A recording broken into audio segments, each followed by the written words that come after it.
I was 18 years old when I got married. I belonged to a very conservative family, a Baloch family, where good daughters never say no to their parents. My father wanted me to get married, and all I said was, if that makes you happy, I'll say yes. And of course, it was never a happy marriage. Just about after 2 years of getting married, about 9 years ago, I met a car accident. Somehow my husband fell asleep and the car fell in the ditch. He managed to jump out, saved himself. I'm happy for him. But I stayed inside the car and I sustained a lot of injuries. The list is a bit long. Don't get scared. I'm perfectly fine now. Radius ulna of my right arm were fractured. The wrist was fractured. Shoulder bone and collarbone were fractured. My whole rib cage got fractured. And because of the rib cage injury, lungs and liver were badly injured. I couldn't breathe. I lost urinary bowel control. That's why I have to wear the bag wherever I go.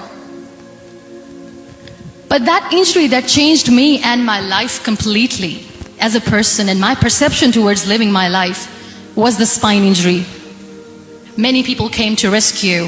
They gave me CPR. They dragged me out of the car.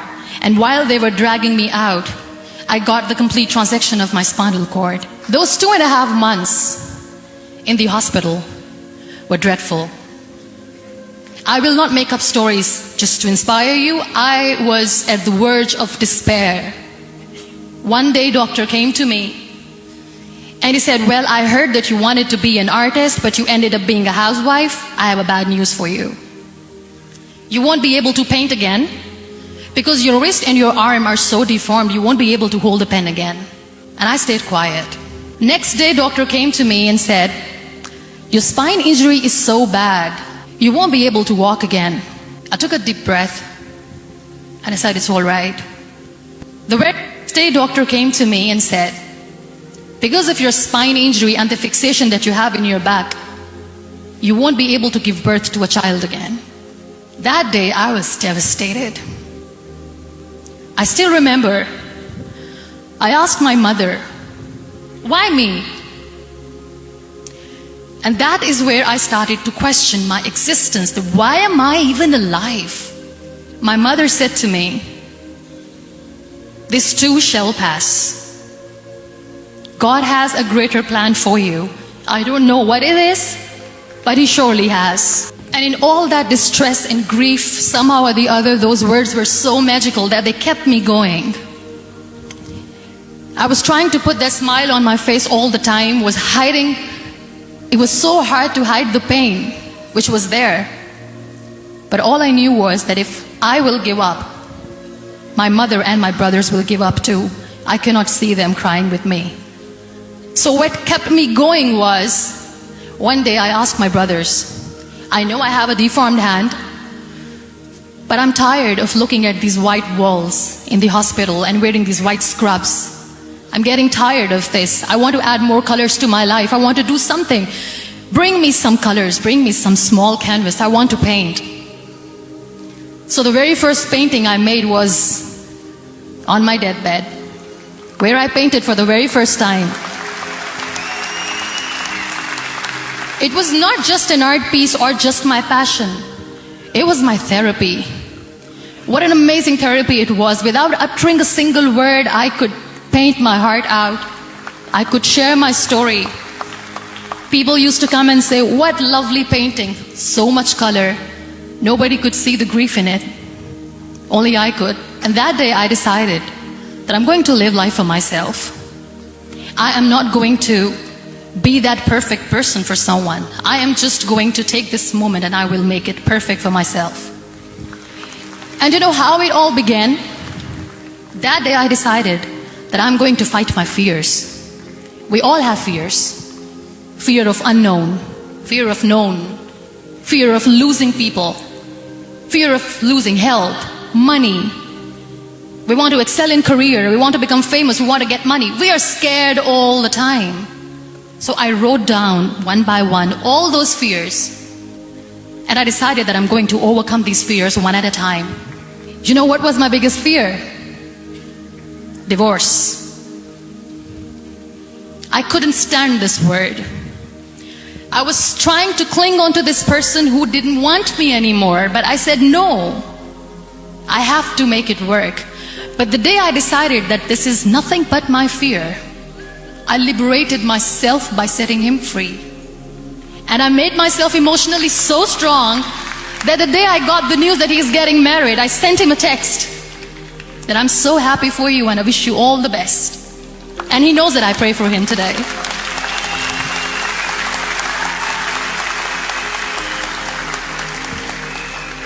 My biggest fear, number 2, was I won't be able to be a mother again. And that was quite devastating for me. But then I realized there are so many children in the world, all they want is acceptance. So there is no point of crying, just go and adopt one. And that's what I did.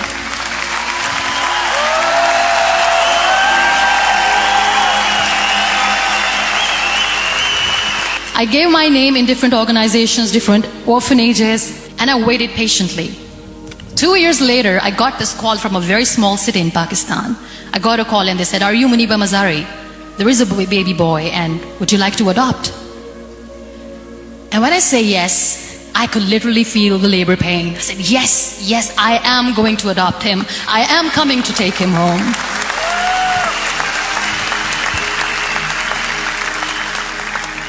And that day, I was 2 days old, and today he's 6. You know, when you end up being on the wheelchair, what's the most painful thing? That's another fear that people on the wheelchair or the people who are differently abled have in their hearts, but they never share. I'll share that with you. The lack of acceptance. People think that they will not be accepted by the people because we, in the world of perfect people, are imperfects. So I decided that instead of starting an NGO for disability awareness, which I know will not help anyone, I started to appear more in public. I started to paint. I always wanted to. I've done a lot of exhibitions. I'm Pakistan's first wheelchair-bound artist. I've done a lot of modeling campaigns, different campaigns for brands like Tony and Guy. I decided that I'm going to join the national TV of Pakistan as an anchor person. I became the National Goodwill Ambassador for UN Women Pakistan, and now I speak for the rights of women, children. We talk about inclusion, diversity, gender equality, which is a must.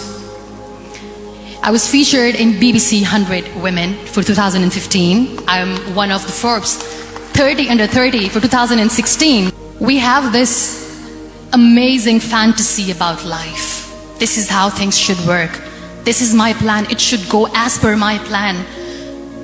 If that doesn't happen, we give up. So my dear friends, let me tell you one thing. I never wanted to be on the wheelchair. Never thought of being on the wheelchair. I was always aspiring to do bigger things, but had no idea that for that I have to pay the price to be where I am today.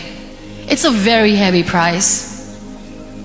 This life is a test and a trial, and tests or trials are never supposed to be easy. So when you're expecting ease from life, and life gives you lemons, then you make